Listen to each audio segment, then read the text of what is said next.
ọ̀pọ̀lọpọ̀ lẹ́ni tínú ìdílé mùsùlùmí tá fi ní broken homes tó jẹ́ wípé tẹ́ ẹ bá bọ́ síta lẹ́ni láti Ìkòròdú ń bí tó fi dé Yaba gbogbo bus stop kọ̀ọ̀kan tẹ́ máa bá ń bẹ̀ ẹ bọ́ ọmọ ọ̀tá ń bẹ̀ ẹ bá láàárù ń bẹ̀ ẹ bá wọn tó ń mugbó ń bẹ̀ ẹ bá wọn tó ń fa sìgá ẹ bá wọn tó ń ṣiṣẹ́ kíṣẹ́ ń bẹ̀ tẹ́ ẹ bá wo population wọn àwọn ọmọ mùsùlùmí kó 70% nínú ẹ̀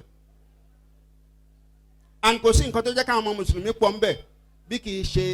as a result of broken homes. àwọn ọ̀jọ̀gbọ́n wọn ní lànà àdà wa li ghayrina àdàt gbogbo kálukú ló ní ètò ẹgbẹ́ Ansarudeen kì í ṣe ẹgbẹ́ yọ̀bọ́kẹ́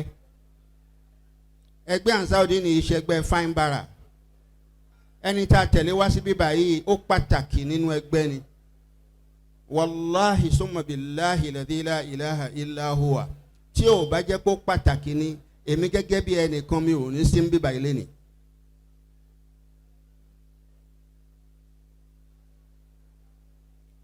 and òun náà ti ṣe fún gbogbo ẹgbẹ́ káàkiri gbogbo ọmọ ẹgbẹ́ tẹ́ bá rí bíbá yìí lé ní torí wípé MKO dáa ó ti ṣe fáwọn èèyàn ní gbogbo wa fi wà ń bí kò wá ní dáa ká mú ìròyìn tó kù díẹ̀ káàtó kúrò ń bí báyìí nígbà tá a bá kúrò ń bí. ẹ̀ríkẹ́ mo sọ lẹ́ẹ̀kan mo ní ìgbà tí mo ti gbọ́ before kí n tó débi wípé àwọn ẹbí ọkọ àáfàá ni wọ́n ọkàn mi balẹ̀ wípé a máa ní orderliness ń bí.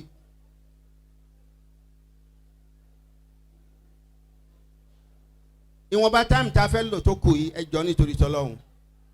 ẹ fún wa ní audience. Misplaced priority táwa mùsùlùmí ní tá à ń ṣe lásìkò yìí ni mo fẹ́ tọ́ka wá sí tẹ́lẹ̀. ìtọ́lọ́hún pa wá láṣẹ tànàbí pa wá láṣẹ àbìkítà pẹ̀lú ẹ̀ mọ́. ìgbà tá à ń ṣe alága àdúró alága àdúbúlẹ̀ nísìnyí gbogbo yín lẹ̀ ń jó tẹ̀ ń ṣọwọ́ báyìí. ẹ̀yin tẹ́ ẹ jóbìnrin ẹ ti wọ̀dọ̀ panẹ́bìtì àwọn panẹ́bìtì yín ẹ bọ́ sọ́dọ̀ péńtì àwọn péńtì yín péńtì tójú ò gbọ́dọ̀ pa yín bójú bá pa yín àṣírí ẹlòmíì ó tú. a nínú Islam kò sí ní tó burú ń bẹ̀ but wọ́n ta fún yín l'opportunity kẹ́ ẹ jó ẹ ṣe fàájì ó wá dásìkò tá a fẹ́ sọ tọ́lọ́hún ìgbà yẹn lẹ wá ráàyè láti gbé síbí subhanallah. àná àwọn tá a torí wọn jókòó lẹ́nìí wọ́n fẹ́ bẹ̀rẹ̀ ìgbésí ayé tuntun ni and gbogbo létà bá fẹ́ kọ́ tí foundation bá dáa kò sí ní tí wọ́n kọ́ sórí ẹ̀ tí ò ní dúró but tí foundation bá wà defective gbogbo ń ta bá kọ́ sórí ẹ̀ a lè expect nǹkan dáadáa ń bẹ̀. àdúrà wa ni pé foundation tá a fẹ́ lé fún wọn lénìí ọlọ́mọṣẹ́ àjò jẹ́ solid foundation kí lẹ̀ṣẹ̀ wọn àná wa dúró tì wọ́n ni àtòrí tí wọ́n wá láti wá ṣe nìkáì abẹ́lọ́hún ní tá a torí ẹ̀ wálé ní ọlọ́mọṣẹ́ àjò lálùbáríkà àwọn tá a torí wọn wáyé báyìí lénìí òun náà ni ọmọ wa Taofeeqa àti Aramide Abdulkarim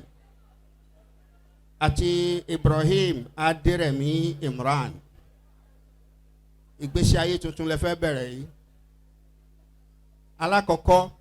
àníwáàsí rẹpẹtẹ lẹ́nìí kákan bá yín sọ̀rọ̀ ni. ọ̀pọ̀lọpọ̀ lẹ́nìí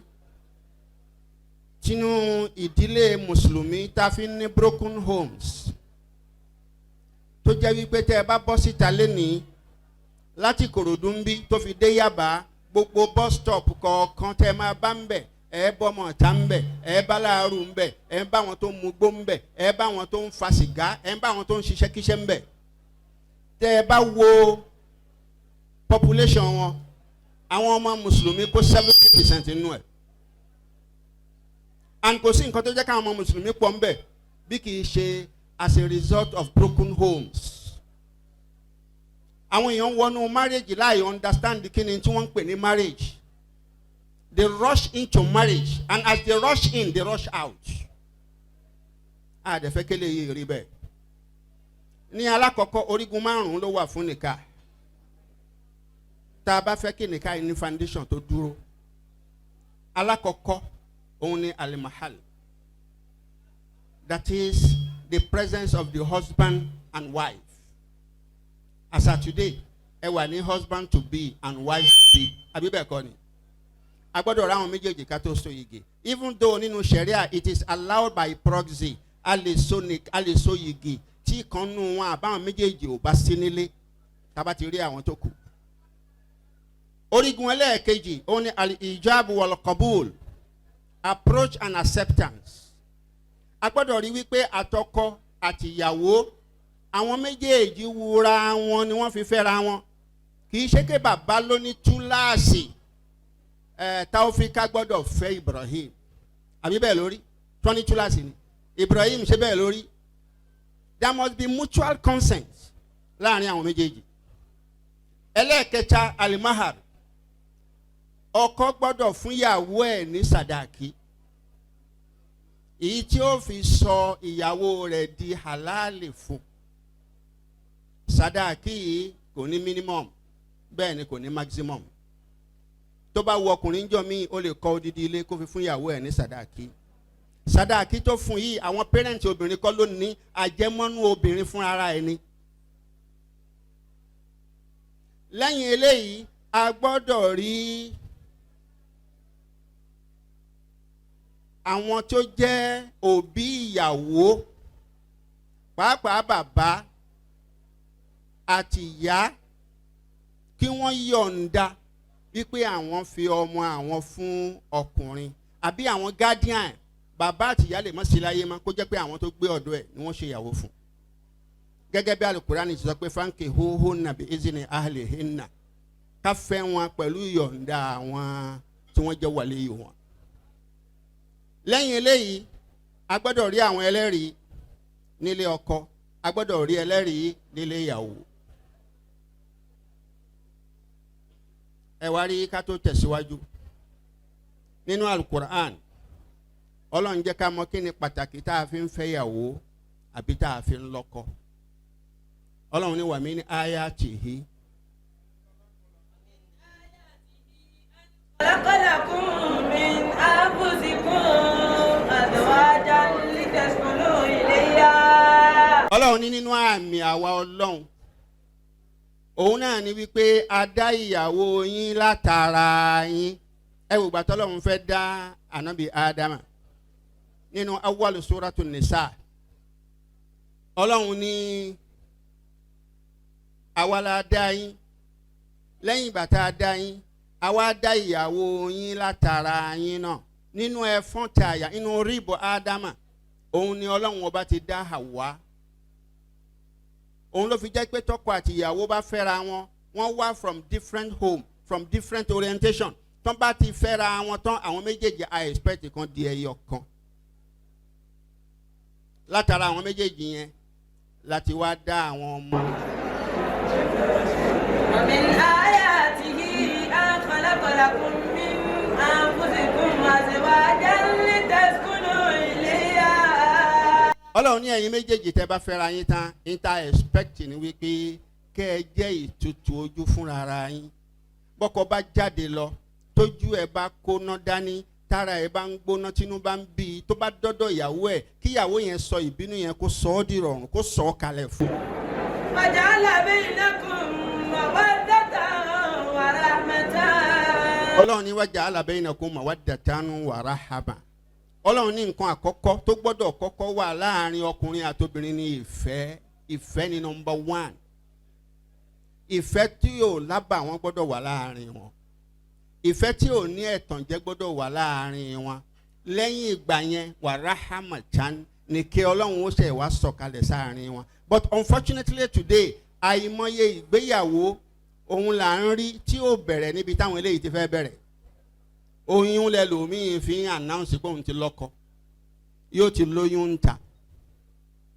In fact àwọn kan wọ́n ti ní ẹ̀mí wípé tíyàwó ò bá lóyún àwọn ò lè ṣèyàwó. A nínú Sharia Nikah òun nìkan là ń pè ní ọjà òkùnkùn. Ọjà tẹ́ ẹ gbọ́dọ̀ test drive before kẹ́ ẹ tó rà. Tẹ́ bá fẹ́ ra mọ́tò nísìnyí Ibrahim, tó bá fẹ́ ra mọ́tò tó lọ sí car lot, ó fẹ́ ra Land Cruiser yìí, wọ́n á fún ẹ l'opportunity pé kò test drive, àbí bẹ́ẹ̀ kọ́ ni, o lè wá lọ kó wá bọ̀. tó bá fẹ́ ra mattress tó débi tán ti ń tà ó lè sùn lórí ẹ̀ kó test ẹ̀ báwo ló ṣe ṣètò. But marriage nìkan ni ò sí test driving fún before nikah day. But unfortunately àti sọnù ń gbé jẹ́ pé àwọn ìyá wa gan wọ́n ti test drive káwọn náà tó débẹ̀. Ṣé ìyá tó ti test drive ni ó lè sọ fọmọ wípé má jẹ́ kán test drive ẹ before kó tó dijọ́ nikah? Abáni káwọn èèyàn máa ń náwó níbi tá a wà yín nísìnyí pé ta nínú yín tí ò test drive kó tó ṣe nikah yìí bóyá láàárẹ̀ èèyàn kan náwó. Ààrẹ nìkan náwó ń bẹ̀ wọ́n kò sí èèyàn kan bí rárá. Òdodo ọ̀rọ̀ ni inú mi dùn pé ẹ̀ parọ́. Ẹni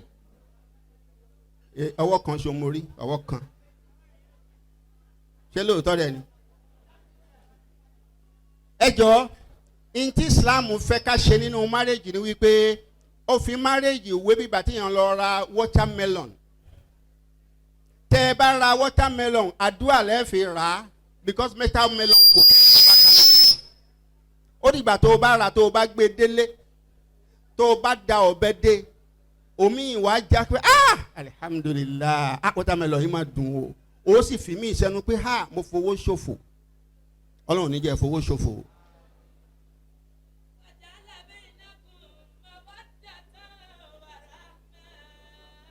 Ọlọ́run ọba ní mo fi ìfẹ́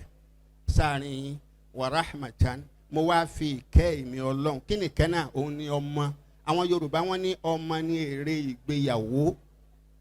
Náà tá bá wá wo nù ṣẹ̀ríà à ń fẹ́yàwó nítorí nǹkan mẹ́rin. Alákọ̀ọ́kọ́ nú ẹ̀ à ń fẹ́ nítorí personal security. Ọmọbìnrin tó wà nílé bàbá ẹ̀ tẹ́lẹ̀ bàbá ẹ̀ ló ń tọ́jú ẹ̀ bàbá ẹ̀ ló ń fún lóúnjẹ bàbá ẹ̀ ló ń fún ní gbogbo nǹkan. Níjọ́ tó bá ti marry tó ti lọ sílé ọkọ responsibility tí bàbá ń gbé yẹn ó ti di tani ó ti di tọkọ. Tẹ́lẹ̀tẹ́lẹ̀ nínú ilé wọn bí tó wà tí nǹkan kan bá dún lẹ́nu lẹ̀kùn lóru ẹni tí ó kọ́kọ́ pè ní dádì nǹkan kan máa ń dún lẹ́nu lẹ̀kùn kò ní pe dádì mọ́. Ìwọ ló máa di security ẹ̀. Bẹ́ẹ̀ náà ló máa jẹ́ security tiẹ̀ tó o bá sí nílé àti property àti gbogbo ohun tó o fi lẹ̀ ó dọwọ́ ìyàwó ẹ̀ òun ni ó take care ẹ̀. Ẹ̀yin méjèèjì ẹ jọ jẹ́ security fúnra ara yín. Ẹlẹ́ẹ̀kejì òun ni sexual satisfaction. Gẹ́gẹ́ bọ́lọ́run ṣe dá wa àtọkùnrin àtobìnrin kò yé àwa náà. Béèyàn bá bẹ̀rẹ̀ sí ní dàgbà tó grow dé stage kan tó bá dé stage kan obìnrin ó di obìnrin ọkùnrin náà ó ṣe kí ni yóò di ọkùnrin yóò máa feel tó bá dé stage kan yóò máa ní urge láti satisfy sexual urge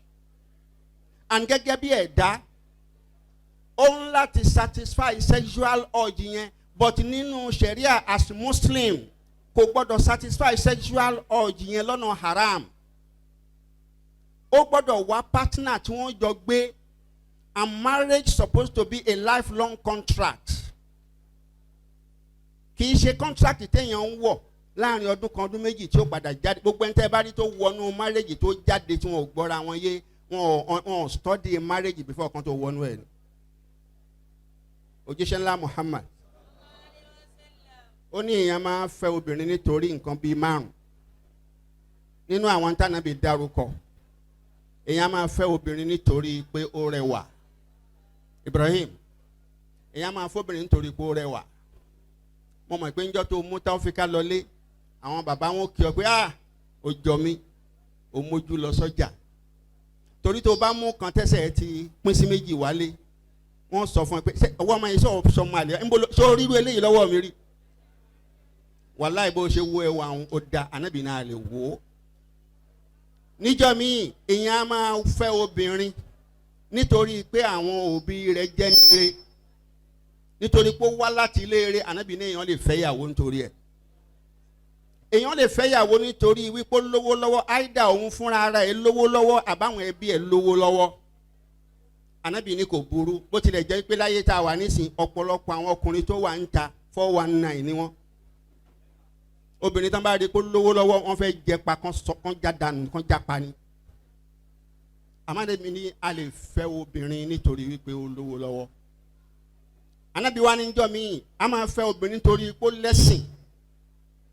Àbó wá láti ìdílé àwọn tó lẹ́sìn. Ànábì wa kọ́ṣán wa. Ànábì ní àmọ́ o èyí tó lẹ́sìn yẹn quality yẹn ni kẹ́ ẹ wò jù. Torí pé tẹ́ ẹ bá wò ó tara bá ti yàdá ọwọ́ rẹ̀ bá nǹkan. Now let me tell you. Ìdí tá nàbì fi ní tá a bá mú ẹ̀sìn gbogbo nǹkan tó kù ni ó padà tẹ̀lé. Tó bá torí ẹwà fẹ́ obìnrin tó jẹ́ pé ẹwà nìkan òun ló múùfù ẹ tó fi fẹ́ níjọ́ tí nǹkan kan bá ṣẹlẹ̀ tẹ́wà yẹn ò bá sí mọ́ ìfẹ́ yẹn parí. Ilé ayé la ṣáà ti rí tẹ́lòmíín wà wọ́n fẹ́ra wọn ó dẹ̀ lásídẹ́ǹtì yẹn ba ojú ẹ̀ jẹ́. Tó bá yẹ pé torí ẹwà nìkan ló fi fẹ́ wọn ò ní lè fẹ́ra wọn mọ́. Tó bá yẹ pé torí owó níjọ́ tí ò bá lówó lọ́mọ ìfẹ́ yẹn bàjẹ́. Àmọ́ tó bá yẹ pé nítorí ẹ̀sìn ni gbogbo ohun tó kù lọ́rọ̀ wọn padà darí sọ́dọ̀ ẹ̀. Inna fi dhalika laayatin liqawmin yatafakkarun. Ọlọ́run ní bá a ṣe sọ̀rọ̀ ọkùnrin àti obìnrin yìí kò yé ẹ̀yin tẹ́ a dá àwọ̀ Ọlọ́run nìkan ló yé àmì àwọ̀ Ọlọ́run ni torí pé ọkùnrin àti obìnrin dàbí magnet tó máa ń attract ara wọn. Òun ní ṣẹ̀ríà fi fi àmì sí wípé ọkùnrin tó jẹ́ àjìnábì tó ń jẹ́lé ìwà ara wọn àtọkùnrin tí wọ́n jẹ́lé ìwà ara wọn wọn ò gbọ́dọ̀ wà nínú ilé kan náà nínú yàrá kan náà nítorí wípé àwọn méjèèjì yẹn ṣètánì máa ṣe kẹta wọn. In tí wọn ò ràn kàn tẹ́lẹ̀ láti ṣe wọn padà ṣe àyàfi tí wọ́n bá jẹ́ ẹni tí wọ́n ti fẹ́ra wọn gẹ́gẹ́ bọ́lọ́run ṣe ni kí a fẹ́ra wa. Now kó tó di pa wá ṣe ìdàpọ̀ mímọ́ MKO ìwọ mo kọ́ fẹ́ pè ká tó ṣe ìdàpọ̀ mímọ́ Taofeeqa ní àbí ó tó èlò tọ́lọ́run gbà lọ́wọ́ ẹ̀ńjọ́ tó bí kò gbowó Allahu Akbar tó o bá díjú níbi tó wà yẹn nísìnyí Ọlọ́run ọba nínú mẹ́mórì tó fún wa a lè sọ pé iye terabyte báyìí ni àmọ́ gbogbo téèyàn ti ṣe over 30 years ago téèyàn bá díjú ńjọ́ kan yóò wá bó ṣe jókòó bó ṣe dúró yóò a máa rántí ńjọ́ tá a bí Taofeeqa tẹ́ ń ṣe kómọ ẹ̀ ọmọ àfáà tó sọ lórúkọ ọmọ iye ẹran tẹ́ ẹ pa bójú ọ̀rọ̀ ńjọ́ náà bí ọ̀rọ̀ ó ti rántí Taofeeqa náà wà ní ó wá ń dàgbà díẹ̀ àìmọye àwọn tẹ́ ẹjọ́ bí wọ́n ńjọ́ náà lọ́hùn àwọn míì ti padà àwọn míì jẹ́gbẹ́ wọ́n sì wà láyé nísìnyí wọ́n wà bí wọ́n ti ń fi kọ̀ọ̀kan wọ orí wọn nínú odò kán lè rẹ́ni dẹnu kọ́ wọn. Taofeeqa wá lọ ó tún wá fẹ́ mọ́kùnrin wálé wọn tó jókòó yìí wo Ibrahim Allahu Akbar wọ́n ní kò bójú rẹ̀ jẹ́ mo ń wo Ibrahim bó ṣe jókòó látẹ̀kan ó dàbí Yusufu bọ́lá ń ṣe ròyìn anábì Yusufu torí mo wò látòkè délẹ̀ ẹlòmíà máa ní irùngbọ̀n tí ò ní fi tiẹ̀ nígbà tó wá fẹ́ wọṣọ wàláì nílẹ̀ Lárúbáwá béèyàn jẹ́ multi-billionaire ní tí ó wọ̀ náà ni àwa la kóra wa sí yọnu tá a máa kó agbádá kiri táwọn obìnrin náà kó sí pèlè tó máa di gbogbo ẹ̀ tí ó di kàkà kúkú gbogbo owó tó lè wù kó ní wàláì Lárúbáwá ò ní múra jù báyìí lọ ọba wọn bí ṣe múra nìyí toró lè má yẹ lómi náà tó jókòó ní akílẹ̀kọ yahoo wá wọ̀ yìí wàláì the best of aṣọ ni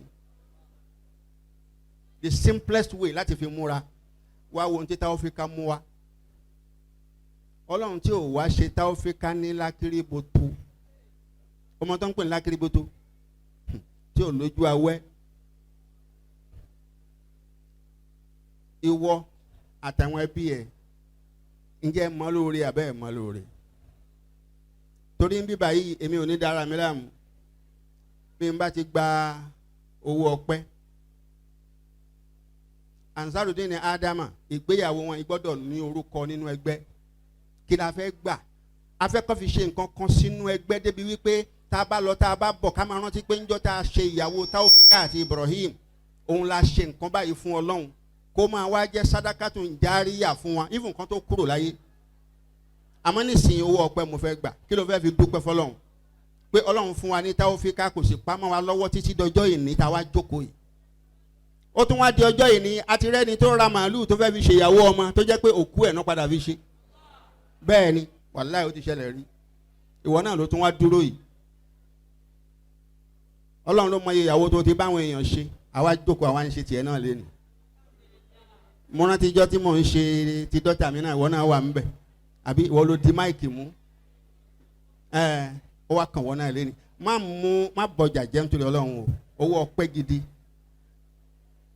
tó bá ti wá mú wá tán ó wà dúró síbi gbogbo àwọn tó jẹ́ ilé ìyàwó tán tẹ̀lé ẹ wá máa wá wo ohun táwọn náà ó fi ilẹ̀ sódà tó bá dọ̀la ó máa bó ṣe dúpẹ́ lọ́wọ́ wọn ẹlòmíín bẹ ó kàn kí ni wípé ẹ kú dìde àná kò jù bẹ́ẹ̀ lọ àmọ́ ó kí ẹlòmíín pé ẹ kú dìde ẹ sì kú náwó àná owó ọpẹ́ ni ìgbọ́ ẹja gbọ́lọ́ tóbi. Malam Muhammadu Kamaluddin Abdul Karim ó ní owó ọpẹ́ lọ́dọ̀ tóun bóun ṣe lágbára mọ́ tèmi náà ó sì gbà bẹ́ẹ̀ ó náà fi 20,000 naira lẹ̀ gẹ́gẹ́ bí owó ọpẹ́. ṣé kí n pè ìyá Taofeeqa ìyá Taofeeqa bàbá ló lọ ọmọ òye bàbá ló lọ ọmọ òwà amáníjọ àbò sí o ìyá ló lọ ọmọ.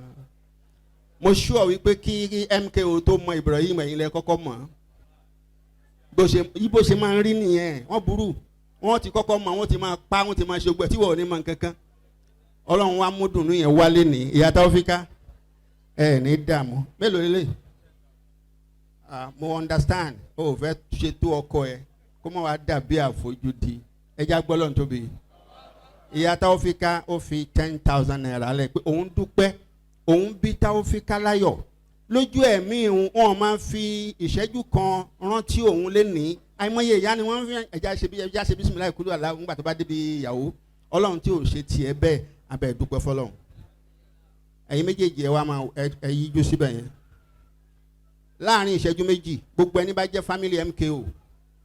ntẹ ẹ fi lé mi lọ́wọ́ mo fẹ́ mọ iye ẹ̀ bàbá wa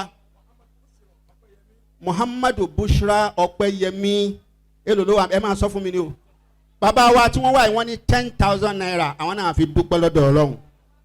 a ní fojú sunkún lórí Taofeeqa ìyá wa wọ́n ní màmá àwọn ni ẹ ní náwó ìbànújẹ́ ìṣẹ́jú méjì tó bá ti ìṣẹ́jú méjì bá ti pé yìí nígbà mọ́ o after 2 minutes mi nígbà mọ́ bismillah ìyàwó ẹgbẹ́ báàgì wa kaba yín mu tó bá ń dà yín láàmú àwọn àáfàá wa dáadáa wọ́n ti náwó látàárọ̀ àwọn náà ní àwọn dúpẹ́ lọ́dọ̀ ọlọ́run lórí Taofeeqa màmá wa ìyá Taofeeqa kejì àwọn náà ti mú tiwọn náà wá bàbá gbà tán a máa wo bóyá àwọn family Ibrahim bóyá wọ́n like yín bóyá wọ́n support mi ò ní support yín àmọ́ tó àwọn èèyàn ti àwọn family ìyá Taofeeqa láti Ìbàdàn wọ́n ti mú tiwọn wá Ansar division 3 nìbàdàn àbí masha Allah ọlọ́run bá pẹ̀lú yín ẹ bá kí màmú ọlọ́rin iwájú tẹ ẹ bá dọ̀hún àti gbogbo wọn náà ìṣẹ́jú méjì wọ́n ní gbogbo MKO ní gbogbo àwọn tó tẹ̀lé òun wá pátá Atansarudin ni o Nuru Dayan ni o Agbọdọgbọ Muslim community àwọn fàdé yìí ti dé fàdé yìí ti dé Alhaji wa Abdullahi Ọlábọ̀dé òun náà ti dé bí chairman wa ní Adama fàdé yìí branch bẹ́ẹ̀ ni wọ́n ti jíṣẹ́ fàdé yìí branch ọlọ́run má jẹ́ kí ìbànújẹ́ náà má jẹ́ kí ìdùnnú náà ó di ìbànújẹ́ ṣòkòtò bá mùsùlùmí wà láhéré àṣìṣọ ní jẹ́bẹ̀ ìwòye àná àwa nù búrẹ́dì tá à ń jẹ rélùwé ràn yín bínú èèyàn bá dùn lèèyàn máa ń sọrú ẹ̀ náà gbogbo àwọn tó bá MKO wá MKO máa ń pè yín pé a máa gbórúkọ ẹ̀ máa gbóhùn ẹ̀ ń gbà. ẹ dákun ẹ dìde wọ́n ti pè mí o ẹ dìde wọ́n ti pè mí o bàbá wa láti Ifádé yìí náà ni ẹ dákun ẹ dìde wọ́n ti pè mí o oya wa aleykum salaam oya ẹ ṣáà ẹ máa mú sílẹ̀ màmá mi alhaja Larry Water alhaja Ayọ̀ká Akínbọ̀wálé wọ́n ti wà ní bíbá yìí àwọn náà ti bá a dá sí i aha yes ẹ ṣe lọ́pọ̀lọpọ̀ wọn ele akomi alhamdulilah aha wọn ni oya ẹ dákun níbi tó bá kù sí ó kù ṣẹ́jú kan péré níbi tó bá kù sí ẹ dákun níbi tó bá kù sí ìrẹ́ tó bá ti débi ó tí ì débi nìyẹn o ìrẹ́ tó bá ti dé sí tó bá ti dá sí eléyìí ó túmọ̀ sí pé ò sínú agbo yìí aha àwọn muslim community agbọdọgbọn àwọn ni wọ́n dé wọ́n bá wọn yìí aha chairman wa ní agbọdọgbọn muslim community àwọn nìyí bàbá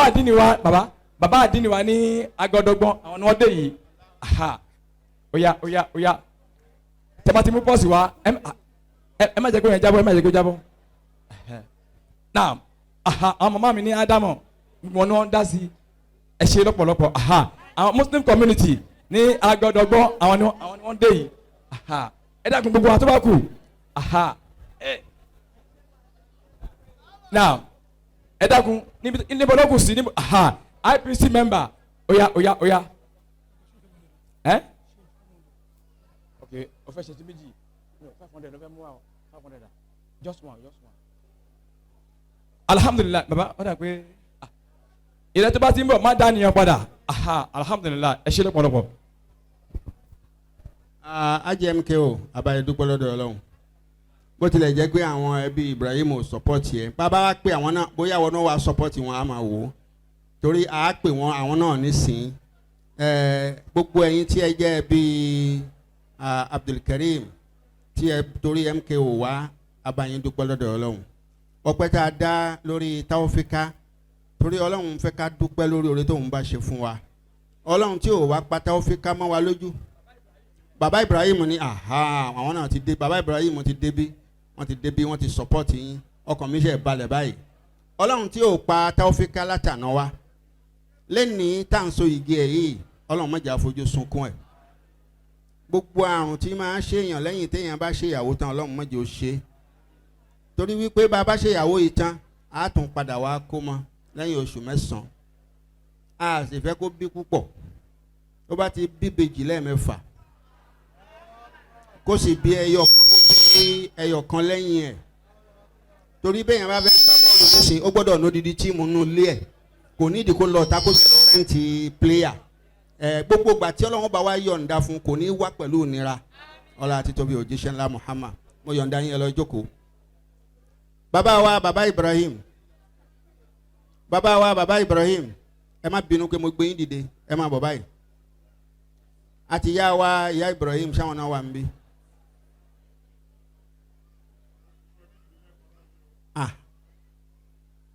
ẹ tún gbé àwọn mòdìrú dìde ṣé mi ò ní sọ máìkì lẹ̀ báyìí ìwọ̀n agbowó títí ń tún gbowó lọ́wọ́ àwọn náà ni wọ́n bímọ Allahu Akbar Ọlọ́run bá pẹ̀lú yín Ọlọ́run bá dúró tì yín gbogbo ẹ̀yin tẹ́ ẹ̀ mọ̀ bá fa ṣe náwó ẹ̀ rí nsìn àwa mowó gbà a sì tún mowó ná baba ẹ wo Ibrahim sẹ́yìn náà rántí ìjọ tẹ bí ẹ rántí ìjọ náà Ọlọ́run wá iye Ibrahim ọmọ mi wà níbi tó ti ń fàfàkùfà lábẹ́ bíríìjì Òṣòdì ń sìn Ọlọ́run ò ṣe Ibrahim bẹ́ẹ̀ ó kàwé ó ríwèé kà ó rí kéwú ó ka kéwú ó rí kéwú kà ó sì tún ṣe é rí lọ́mọ ó wá pè yín wálé ní pé òun fẹ́ ṣe ìyàwó ẹ wá wọ ọmọ tó tún mú wá kò mú ẹlẹ́sẹ̀ kan kò mú elétí kan kò mú lójú kan wá ẹ̀yin náà ẹ dúpẹ́ fọlọ́run lórí Ibrahim àmọ́ pé ẹ ti dúpẹ́ lẹ́nu ẹ ti fa tẹ̀sùbà àmọ́ ń tọ́lọ́run fún yín ẹ̀yin ṣáà mú 50 wá ń tí ẹ já gbọ́lọ́ ń tóbi a gbọ́dọ̀ dà yín láàmú bẹ́yìn ò bá tẹ buwá rẹpẹtẹ ọkàn mi balẹ̀ lọ́dọ̀ àwọn ṣẹ́ẹ̀kì pé wọ́n bu nǹkan lẹ̀ dáadáa bàbá Ibrahim wọ́n ní owó 5,000 naira àwọn fi dúpẹ́ lọ́dọ̀ Ọlọ́run náà ìyá Ibrahim dà sẹ́yìn ni owó tí yín gbọ́dọ̀ dọ́bù ti bàbá bẹ́ẹ̀ ni bisimilayi wọ́n ní ẹ fèsì mi àbí ẹ mú pọ́ọ̀sì yín wá kí n bá yín mú mi ò ní mú tí ó pa yín lára ẹ ní náwó ìbànújẹ́ o owó dùnú lẹ́ẹ̀ máa ná bàbá wa owó Ibrahim ni náà masha Allah ṣẹ́rí owó tán mú wá yìí bàbá yí àìmọ̀ yóò dó sí lẹ́yìn ó gbé torí owó abẹ́ awọ ni àbí bẹ́ẹ̀ kọ́ ni ọlọ́run bá ṣàlékún karama náà owó Ibrahim ni ọpẹ́ lórí Ibrahim náà owó ọpẹ́ lórí Ibrahim ni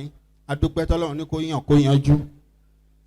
nínú ojúṣe òbí lórí ọmọ náà ni pé kéèyàn tọ́ kó tún wá fẹ́ yàwó fún òun lẹ́ ń ṣe yìí àsìkò tẹ́ wá ṣe yìí ọlọ́run ní fi bà yín nú jẹ́ bóyá kí n fún yín máìkẹ́ bá pé àwọn èèyàn tó bá yín wá bí MKO ṣe ṣe lẹ́ẹ̀kan ẹgbà. gbogbo ẹni tí ẹ bá ajiwa Ibrahim wa ẹni bá mọ̀ rí ẹni tó bá mọ̀ rí ẹjọ́ torí ànábì wa Muhammad ẹ jẹ́ á dìde ẹni ó bá mọ̀ Ibrahim rí níjòkó yìí ẹ jẹ́ á dìde. wọ́n ń pè yín láàrin ìṣẹ́jú méjì o gbogbo ẹ̀yin ẹbí Ibrahim tẹ ẹni tó bá máa rí ni ẹni tí ò bá máa rí kó jókòó gbogbo àwọn tó jókòó àwọn kí wọn ò máa rí ni ẹ̀yin lè máa lọ jókòó ayọ̀ǹda yín Ibrahim máa wo sáìdì bíbá yìí o wo àwọn tó ń dìde kó mọ bó ṣe dúpẹ́ lọ́wọ́ wọn ẹ̀rí máa wo àwọn tó ń dìde wo àwọn tí ò dìde máa wò wọ́n ẹ̀yin oní fídíò ẹ̀ máa yá o owó Ibrahim náà ní àbí kò ní bàjẹ́ fún yín ẹ̀rí àwọn ẹbí Ibrahim ní o àṣẹ pọ̀ tó yìí Allahu Akbar ẹ wo má ṣe dìde ẹ̀yin olùyà sorry ẹ̀yin tẹ̀yin ya nǹkan ẹ máa yà wọ́n so that àwọn Ibrahim ó lè rí tán bá padà délé kán wo àwọn tó fowó lẹ̀ nígbà tí wọ́n ń dúpẹ́ fáwọn óyá ìṣẹ́jú kan ló kù owó ọpẹ́ lórí Ibrahim owó ọpẹ́ lórí Ibrahim bá a bá ti gbowó ọpẹ́ yìí tán ká ṣe ìdàpọ̀ mímọ́ láàrin wọn ká dẹ̀ tọrọ àlùbáríkà fún wọn ló kù gbogbo àwa tá a bá fẹ́ jẹun a lè láǹfààní láti jẹun óyá owó ọpẹ́ lórí Ibrahim Ibrahim máa wò wá o ẹni tó wà lọ́dọ̀ Ibrahim yẹn ó ń disturb ẹ̀ kó lọ́dọ̀ ẹ̀ jẹ́ kí Ibrahim rí náà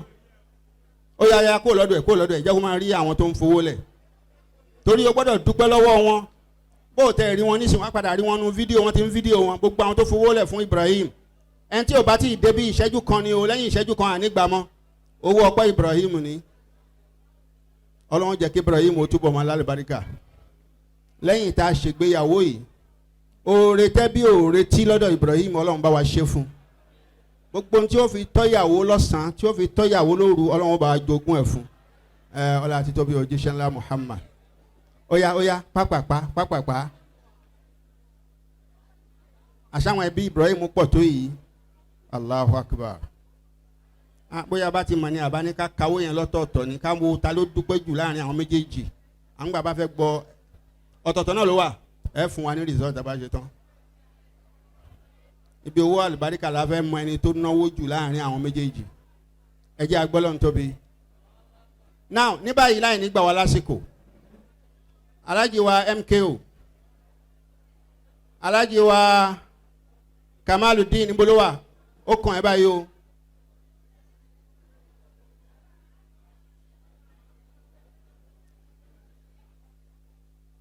ají MKO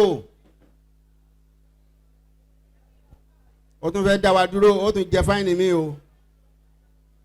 owó Ibrahim náà ni wọ́n mú wáyé ají MKO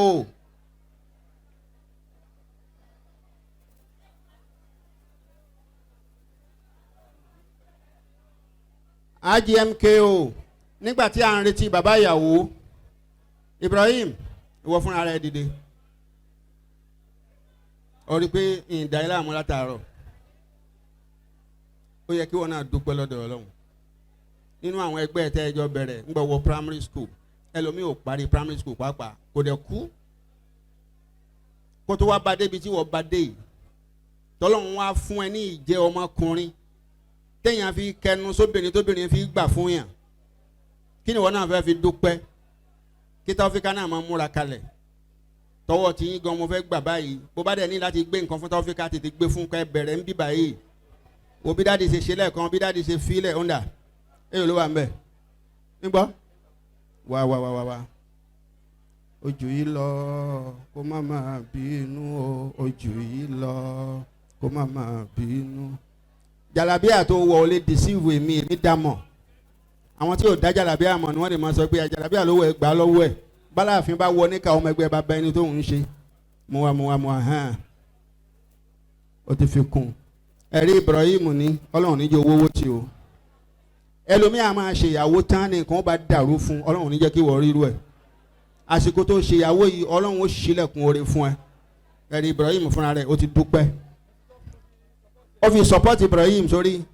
bàbá ìyàwó rẹ̀ tún support yẹ ó support yẹ ọ̀rẹ́ sẹ́yìn ti ṣe ìyàwó àwọn èèyàn ọmọ pọ̀ nípa ilé ìrìn tí ó bá ti ṣe ìyàwó tó bá jọmọ dáadáa á fún lọ́mọ bíbá yìí lẹ́sẹ̀kẹsẹ̀ á sì so yìgì ẹ̀ Taofeeqa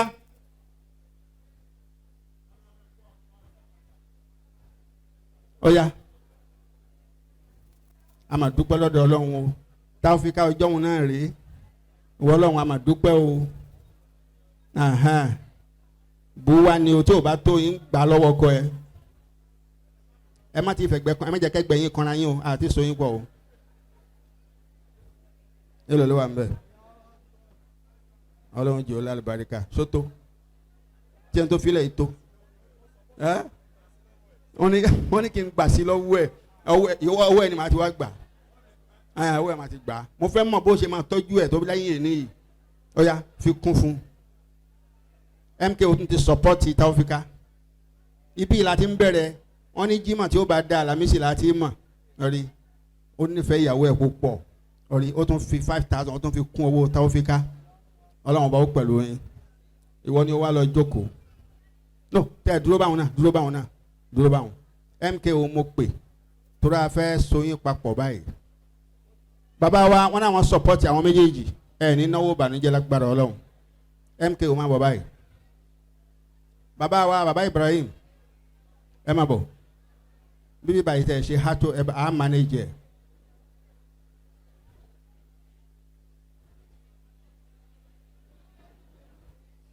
aha Alhaji Kamaluddin Muhammadu Kamaluddin níta torí ẹ̀ jókòó bíbí báyìí lẹ́nìí wọ́n ní pé ẹnìkan wá tá à ń pè ní Ibrahim nídìílé àwọn bàbá wa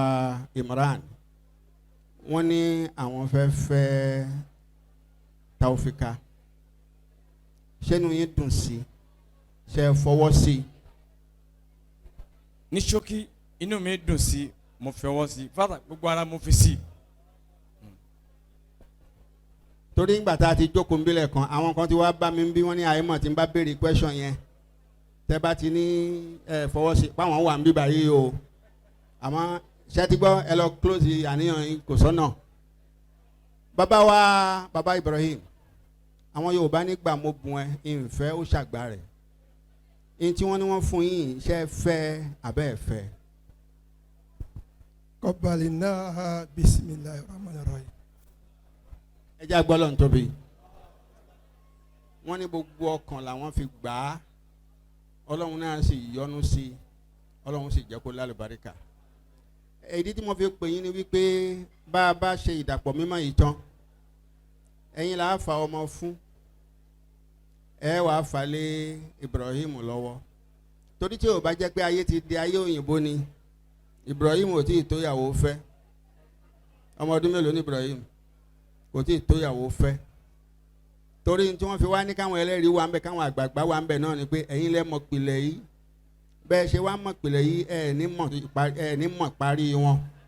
ẹ̀ ní mọ̀ túká wọn pẹ̀lú ògo lọ́dọ̀ Ọlọ́run ní orúkọ Ọlọ́run àti àtìlẹ́yìn ti ànábì wa Muhammad ó yá mú ọwọ́ Taofeeqa dání gbogbo àwọn béèrè tá a ti béèrè lẹ́ẹ̀kan ṣé mama Taofeeqa dà. Mama Taofeeqa sọ wà ń bí ṣé wọn ò ní relationship kan pẹ̀lú àwọn dádì ṣé ẹ̀ẹ̀tàn nínú ẹ̀jẹ̀ ẹ̀ẹ̀tàn kí lè ṣe pé ẹ̀yin lè fẹ́ fi Taofeeqa fún Ibrahim ń túláàsì ó wù wọ́n fúnra ara wọn ni wọ́n fẹ́ra wọn lẹ́dẹ̀ fọwọ́ sí. Ibrahim ṣé o ti fún ìyàwó rẹ̀ ní sàdáàkì o ti fún ní sàdáàkì Taofeeqa ṣé sàdáàkì tó fún ẹ ó yọ́nú sí ó tẹ́ ẹ lọ́rùn a nídìí láti mọ iye ẹ̀ àwọn míì máa ṣe mistake wọ́n wàá tú n tó wà ń bẹ̀ bí bàtà wọn bá fi tú àṣírí ọkọ kán lè mọ kí ni n tó fún àárín àwọn méjèèjì ló wà láàrin gbangba ń bì í adẹ̀ ti jẹ́rìí wípé ó ti fún òun náà sì sọ wípé ó tẹ̀wọ̀n lọ́rùn kálọ́bá ní ó tẹ̀wọ̀n lọ́rùn ni àgbà kún bíbá yìí àmọ́ Taofeeqa ti ní ó tẹ̀wọ̀n lọ́rùn pẹ̀lú ìyọ̀ǹda Ọlọ́run àti ìyọ̀ǹda àwọn àfáà tí wọ́n wà níkàlẹ̀ àti mísọ́nà wa ní ádámà ń bí àti gbogbo àwọn àgbàlagbà gẹ́gẹ́ bí kádàrá Ọlọ́run fún ọjọ́ ìní pé òun náà láṣẹ ìdàpọ̀ mímọ́ wọn. A'udhu billahi minash shaitanir rajim bismillahir rahmanir rahim. Alhamdulillahi alladhi khalaqa minal ma'i basharan faj'alahu nasaban wa sihra wa kana rabbuka qadira.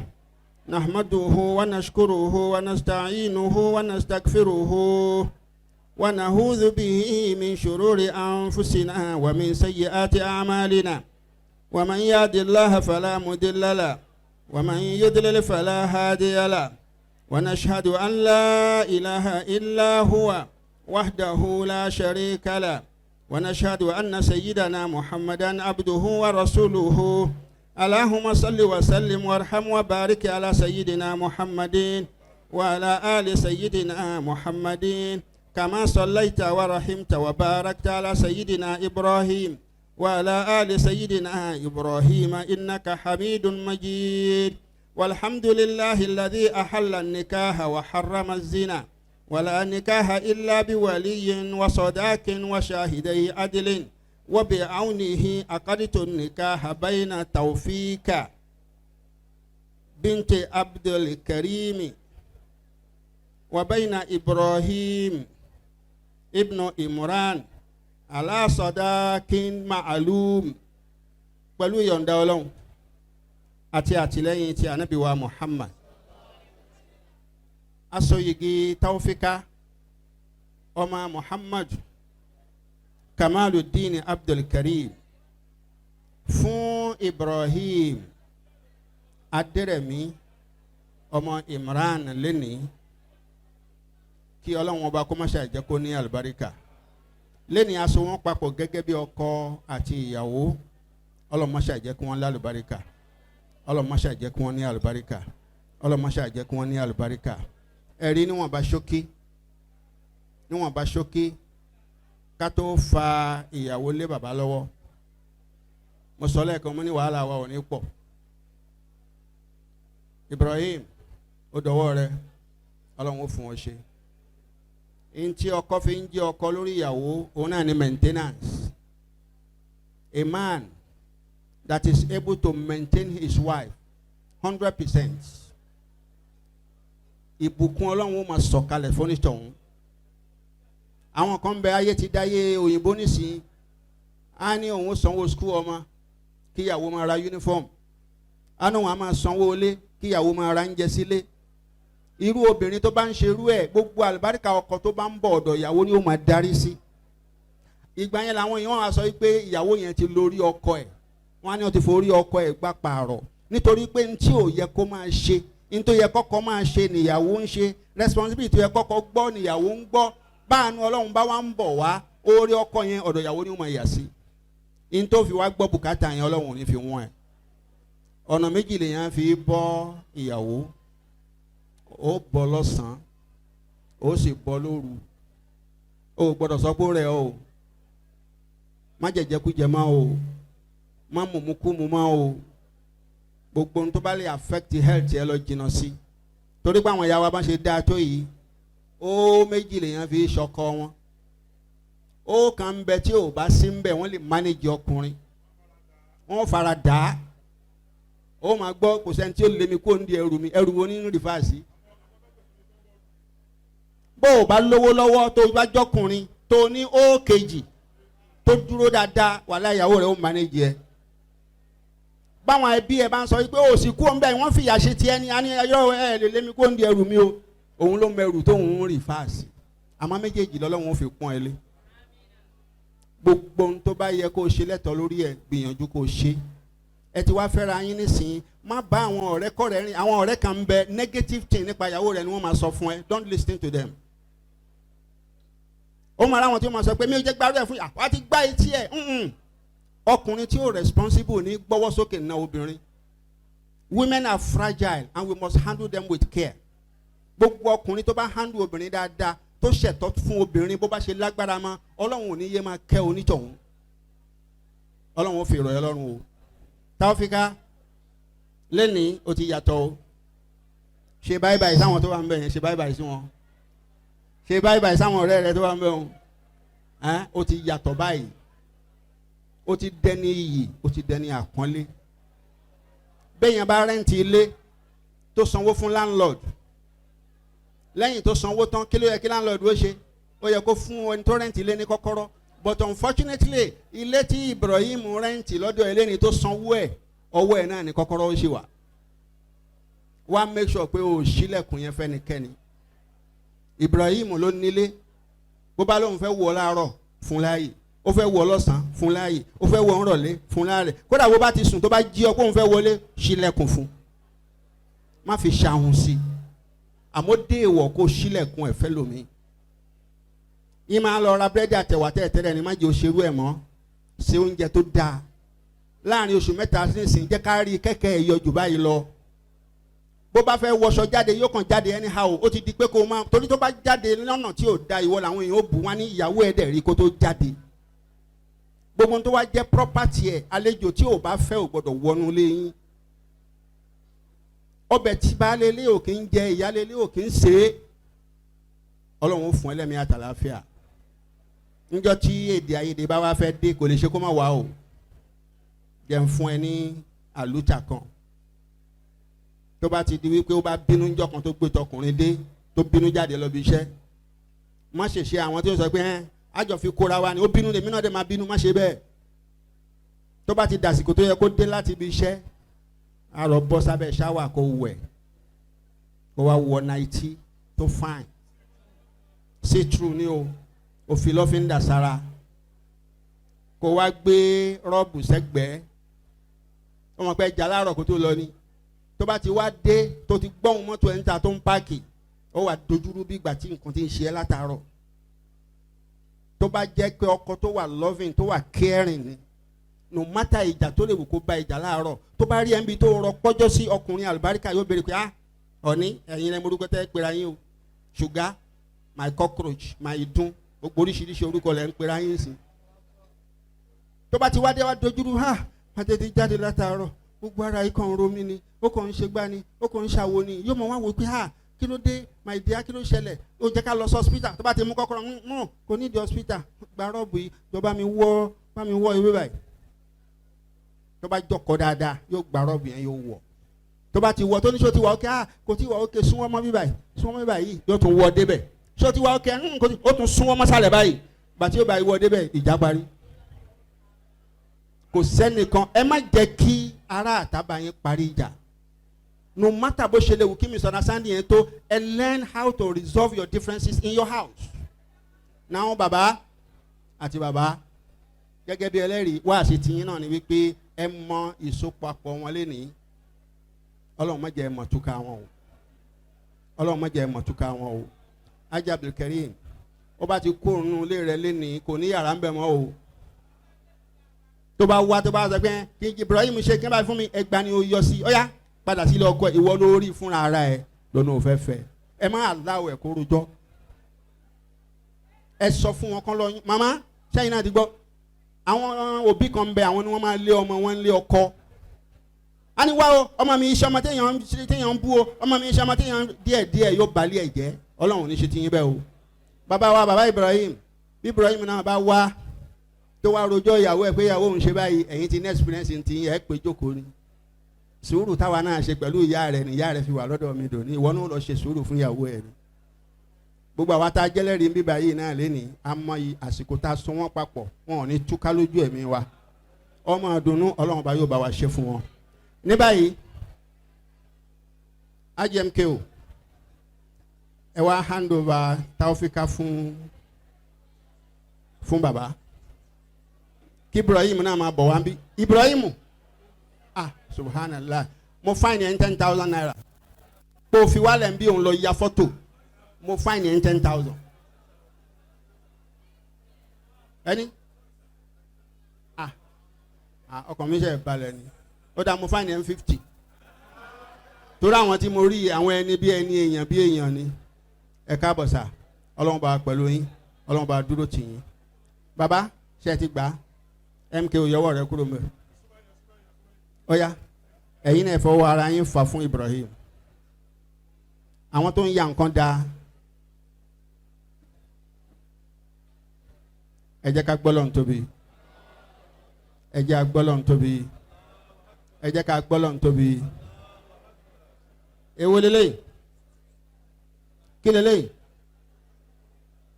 òrùka ìfẹ́ yìí symbol ìfẹ́ ni tẹ́fẹ́ fi síra yín lọ́wọ́ ẹ lọ jókòó tẹ́fẹ́ fi síra yín lọ́wọ́ lé ní àmọ́ ẹ má jìnnà wá jẹ́ MKO torí a fẹ́ ṣe tọrọ àlùbáríkà fún wọn báyìí ló kù òrùka yìí tẹ́fẹ́ fi síra yín lọ́wọ́ lé ní òrùka ìfẹ́ ni àdánwò tí ó de tẹ́ fi bínú bọ́ ọlọ́run níjẹ́ ó ṣẹlẹ̀ sí ọlá àti tóbi òjíṣẹ́ ńlá Muhammad ní báyìí ọkọ tìyàwó ẹ̀dá mú tìyàwó ẹ̀ mbẹ́ ọ̀yà mú wa ẹ dákun gbogbo wa lápapọ̀ gbogbo ẹni bá mọ àwùzà tẹ́yìn ní kúlẹ̀ àwùzù bìrọ̀bì fálákì àti kúlẹ̀ àwùzù bìrọ̀bì nàásì ẹ̀jẹ̀ àkàsì gbogbo tó ń jẹ́ aburú ọlọ́run bá fi ṣọ́ ẹ̀ṣọ́ wọn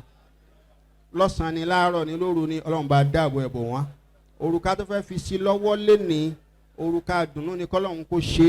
má ṣe lórùka àbànújẹ́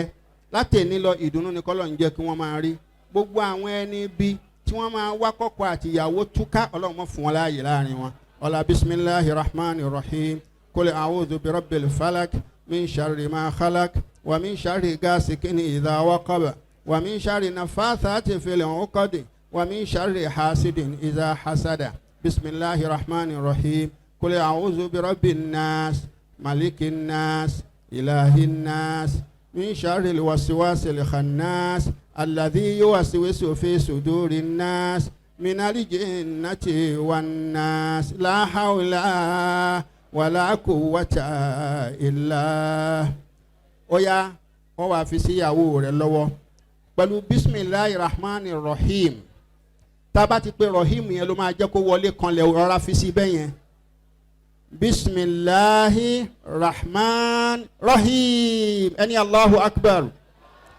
bisimilahi rahman arrahim ọlọmọṣẹ àjò lálùbáríkà ọlọmọṣẹ àjò lálùbáríkà wo Taofeeqa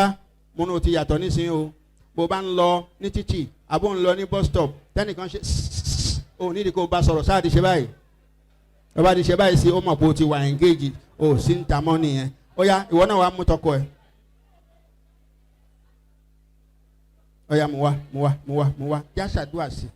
ẹ dákun ẹ jẹ́ àkàmọ́ awúzà tẹ́ni méjì náà sí bisimilahi rahman rahim kul a'udhu bi rabbil falak min sharri ma khalaq wa min sharri ghasikin idha waqab wa min sharri nafasati fil 'uqad wa min sharri hasidin idha hasad bisimilahi rahman rahim kul a'udhu bi rabbin nas malikin nas ilahin nas min sharri al-waswasil khannas alladhi yuwaswisu fi sudurin nas min al-jinnati wan nas la hawla wala quwwata illa oya wọn náà fi sọkọ ẹ lọ́wọ́ pẹ̀lú bisimilahi rahman rahim MKO ìwọ́dà o bisimilahi rahman rahim ẹja gbọ́lọ́ ntóbi Ibrahim ó ti wà lọ́wọ́ tiẹ̀ náà báyìí a ti sọ fún ẹ pé àpẹẹrẹ ìfẹ́ ni n tí ó mú ẹ bọ̀ dànù kó lọ jù sómi ọlọ́run níjẹ́ ó ṣẹlẹ̀ sí ẹ o bó bá rà wọn tí wọ́n ṣe ń sáré tẹ̀lé tán rò pé vacancy wà ìwọ náà máa nà sí wọn yìí pé I'm engaged kò sáàyè mọ́ ọlọ́run ọba yóò ṣe yín ní ọ̀rẹ́ ara yín kalẹ̀ ọlá àti tóbi òjíṣẹ́ ńlá Muhammad ní báyìí ẹ lọ jókòó a tọrọ àlùbáríkà fún yín bàbá wa imam nílùú Adama ni wọ́n ka kútúbà àlùbáríkà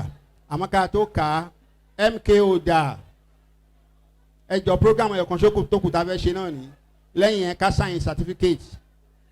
kádẹ present wọn ní certificate ní MKO dà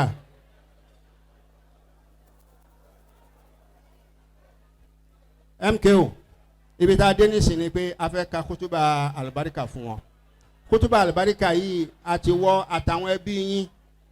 tí a fẹ́ fi ṣe ìrànlọ́wọ́ fún Ansarudeen Adamu branch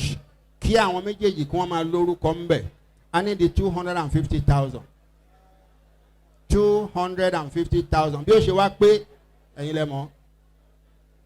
Gbogbo àwọn tó kù bàbá tó wà níbílẹ̀ kan níbo náà wà tẹ́jọ́ wáṣọ kan náà yìí.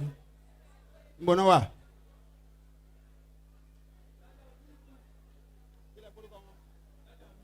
Dádì Habib wọ́n ní ẹ máa bọ̀ ń bí o. Dádì Habib owó àlùbáríkà tí a fẹ́ tọrọ fún Taofeeqa àti gbogbo ìdílé MKO lẹ́yìn eléyìí kò sí nǹkan míì tá a fẹ́ gbà lọ́wọ́ wa mọ́. A fẹ́ fi eléyìí a fẹ́ fi mújẹ síwájú Ọlọ́run ni kó máa jẹ́ nǹkan àrà látara Ansarudeen Adamu branch fún àwọn project tí wọ́n gbé dání kí Ọlọ́run ọba kó má ṣàì jẹ́ kí àwọn ọmọ náà ò ní àlùbáríkà. MKO ti mú owó tiẹ̀ wá ó yá àwọn tó kù ìyá Taofeeqa dà. Àwọn wòlá ó yá mú fún ẹ má kéko pé àwọn èèyàn owó àlùbáríkà àbí kákan ká kútúbà ká máa lọ. ẹ dákun torí ti Ọlọ́run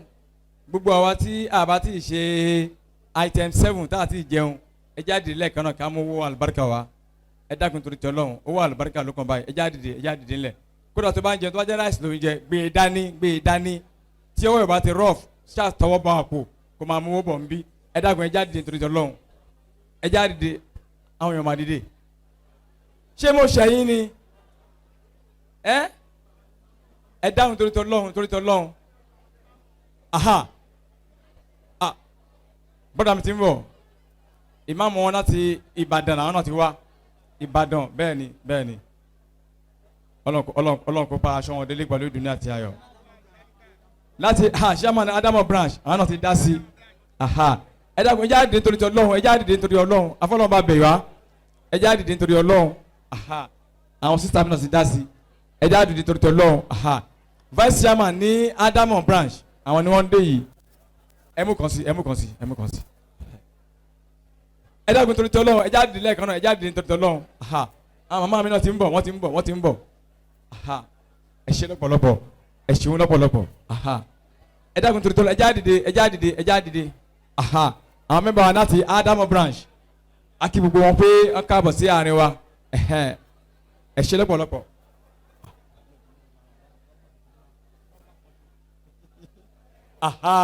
Mọ̀nsúrù nìyẹn ẹ̀yin mo jí rí oya alhamdulilah ẹ ṣe pọ̀ ẹ dákun ó kù ìṣẹ́jú kan torí ti Ọlọ́run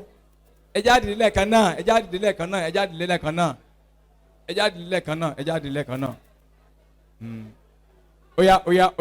oya. A dúpẹ́ fún gbogbo àwọn fámìlì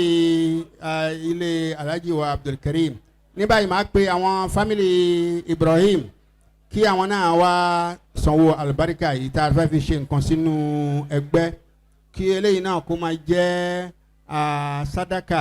fún àwọn ọmọ méjèèjì kọ́lọ́ mọ́ṣá jẹ́ kí wọ́n ní àlùbáríkà àwọn ẹ̀rí kí n tó pè wọ́n lára àwọn bàbá ti dìde àwọn tó ń mowó gbà tó ń sì mowó ná àwọn ọmọ yìí ti lálùbáríkà already àwọn bàbá wa àwọn bàbá Shehu Suyuti àwọn nìyẹn àwọn náà ti dìde wá àwọn bàbá wa iná àwọn náà ti dìde wá ẹ̀rí àwọn àfáà ni wọ́n kọ́ dìde gbogbo ẹ̀yin tó kù tẹ́ bá Ibrahim wá láàrin ìṣẹ́jú méjì ẹ̀yin náà dìde fi owó àlùbáríkà sílẹ̀ ká kútúbà àlùbáríkà fún àwọn ọmọ yìí kí a lè máa bá àwọn ètò tó kù lọ torí àwọn tọ́nà wọn jìn tí wọ́n fẹ́ padà kí wọ́n lè bá a padà kíákíá Ọlọ́run kó ṣẹ́ni kọ̀ọ̀kan wa délé ó yá owó àlùbáríkà gbogbo ẹbí Ibrahim máa wò wọ́n o ẹ̀yin náà owó àlùbáríkà yín bíi ni mo fẹ́ gbà lọ́wọ́ yín owó àlùbáríkà a ka kútúbà àlùbáríkà fún yín báyìí ó yá owó àlùbáríkà látàwọn ọ̀dọ̀ àwọn ẹbí Ibrahim olórúkọ ńlá àwọn ẹbí Ibrahim àwọn tó bá mọ Ibrahim rí gbogbo yín là ń pè kẹsàn owó àlùbáríkà ẹ̀ Ibrahim náà ti ń dúpẹ́ fún yín mọ́lá Ibrahim mo pè wọ́n náà báyìí ó yá owó àlùbáríkà abẹ́ ka kútùbà àlùbáríkà fún yín ẹ̀yin tẹ̀ ń ya nǹkan ẹ ní sùúrù kíyàwó ẹ̀ náà máa bọ̀ ń bí má ti lọ o ó yá owó àlùbáríkà látọ̀dọ̀ Ibrahim Taofeeqa ìwọ náà máa bọ̀ ń bí ẹ máa bọ̀ ń bí wọ́n ka kútùbà àlùbáríkà fún yín nísìnyí ó yá gbogbo ẹbí Ibrahim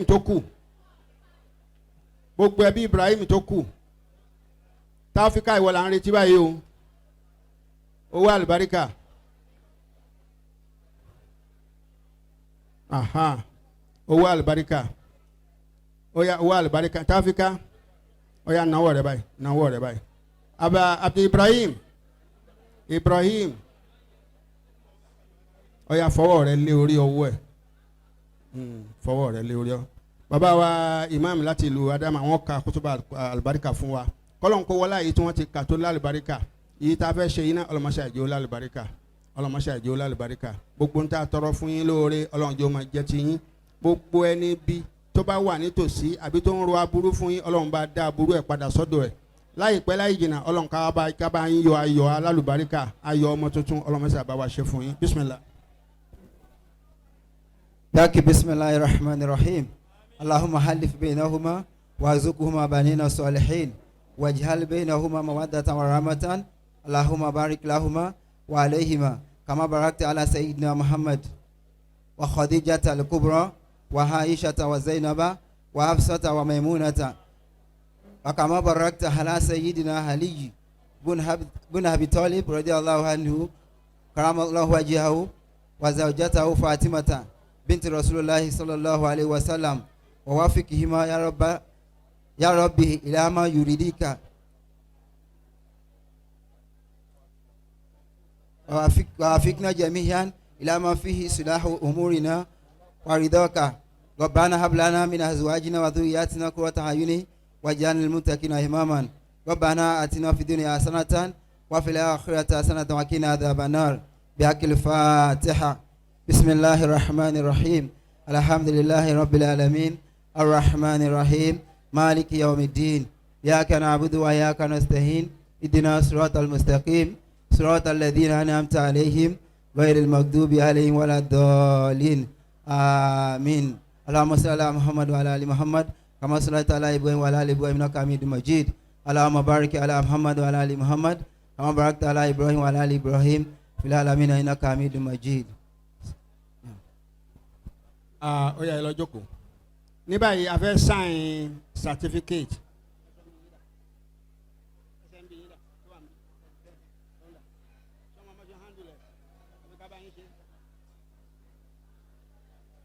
Ní báyìí a fẹ́ sign certificate. Àwọn tí wọ́n ń ya nǹkan tí wọ́n wà níbí for record.